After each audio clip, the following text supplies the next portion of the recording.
My partner and I affirm today's topic. Resolved. On balance, social networking sites have had a positive impact on the United States. Some definitions we have of social networking sites defined by Boyd and Ellison from Journal of Computer-Mediated Communication as web-based services that allow individuals to make or create a semi-public or public profile. A positive impact is a favorable effect. Since this debate calls for on balance, then a standard or way to weigh today's debate is necessary.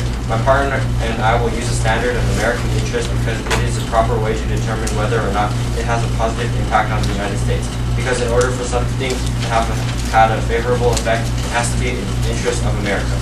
Contention 1, the economy. As we know, the economy is a huge concern when it comes to Americans. According to a recent Associated Press GfK poll, the economy is the #1 concern of Americans by an overwhelming margin. So logically, if we prove that the economy has benefited from social networking sites, then we should win today's debate. Subpoint 8, jobs. According to Mark Granovetter, researcher from Stanford University, in 2007, 70% of jobs are discovered through social networking sites. This heavily affected high-end finance jobs. 30 to 40 people were hired by Google for just one of the hundreds of social networking sites.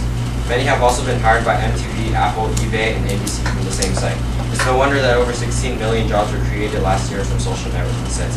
And at the rate of expansion, the possibilities for social networking are ending our economic downturn are definite.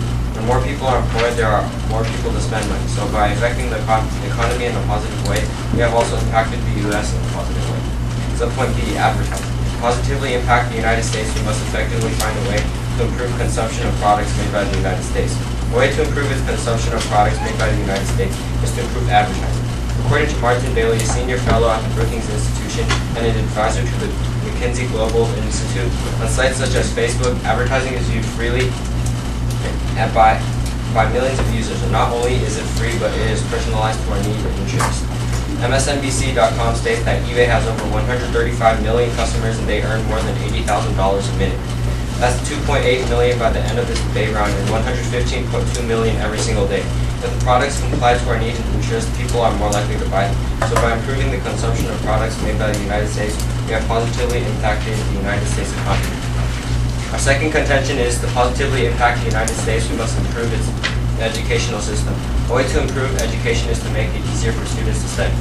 According to Science Daily, June 12, 2008, 59% of students actually talk about school-related topics. 50% actually talk about schoolwork.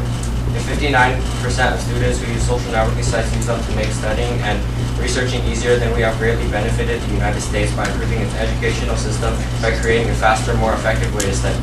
Our third contention is to positively impact the United States, we must improve its communication. A way to improve communication is to improve the spread of news by helping spreading the news more people are knowledgeable.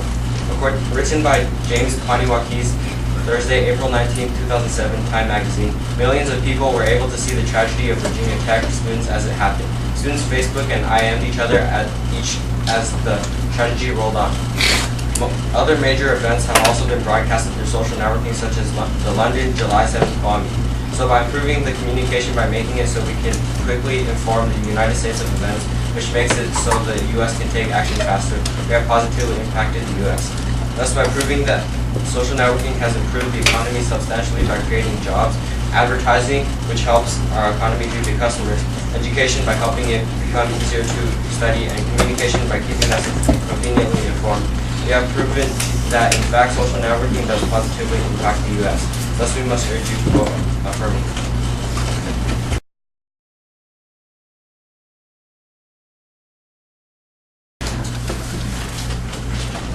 Before I start today's debate, I would like to state the resolution. On balance, social networking sites have had a positive impact on the United States.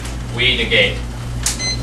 Observation 1, the definition of social networks. In today's resolution, social network is the key term. The American Heritage Dictionary defines a social network as a website where one connects with sharing personal or professional interests. This definition should be used in the context of the resolution as MySpace and Facebook specifically. Standard, economic growth and societal welfare. I will prove to the judges that social networking will further damage out the economy and will diminish the welfare of Americans. Whoever can prove this true or untrue should win today's debate. Contention 1, loss of productivity. The addition of MySpace and Facebook on the web are like new drugs routine. The leading online competitive intelligence service announced that MySpace.com averaged 76.35% of all U.S. visits in 2007 out of all U.S. social networking sites. The average visitor spent 203.9 minutes on MySpace, and the average Facebook logger logged on for 172.1 minutes. Andy Rooney puts it best when computers make it easy to do a lot of things, but most things they make it easier to do don't need to be done. This is very true. For instance, MySpace and Facebook have made it easier to spend time updating profiles and adding friends to your page. However, instead of spending 3 hours and 23.9 minutes on MySpace, you can be doing something more productive for your future, such as homework.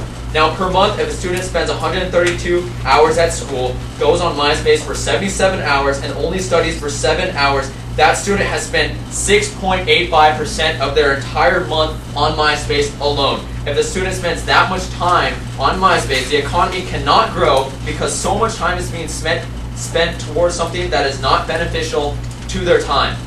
According to the Washington Post, the average worker in the United States spends 1.6 hours of an 8.5-hour work shift on social networking sites. This adds up to 233 million hours being lost as a result of employees wasting time on social networking sites. Overall, American businesses as a whole lose $759 billion in total loss of productivity. Other countries such as Great Britain lose $260 million a day because of social networking sites. Contention 2, isolation. Secondly, social networking sites creates isolation, being separated from the real world around them. According to a Stanford study, the more hours you spend on social networking sites, the user socially becomes isolated in 3 categories. Usage of phone, time spent with family, and social events. From this study, for every 2 hours being spent on social networking sites, 10% of users admit to spending less time interacting with their peers and more time on Facebook and MySpace and other sites. And it also deteriorates the relationship with a person because of social networking sites. They have more confidence to speak to others. But they become so used to speaking online that when real life situations happen, they miss out because they lack the real life social skills that everyone should possess. Social networking gives a person a shortcut and they begin lacking the communication skills that are vital for socializing face to face. Social networking gives the advantage of not being seen. However, it leads to loss of confidence. Therefore, a person you are talking to doesn't see your stuttering, your pauses, etc. Now that you're so used to speaking in the virtual world, you wouldn't be able to have the social skills that are necessary to have a job. Americans go on 60% fewer picnics today, and families eat dinner less than 40% often because, compared with 1965, George Putnam of the New York Times saying that they are less likely to meet at clubs or go to bowling alleys, things such as that.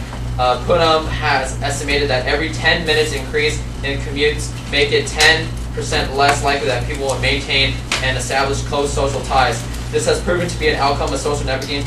The time had been previously been used to enjoy the previously stated activities said to be stopped because of social networking sites in the first place. Therefore, I strongly urge a negative ballot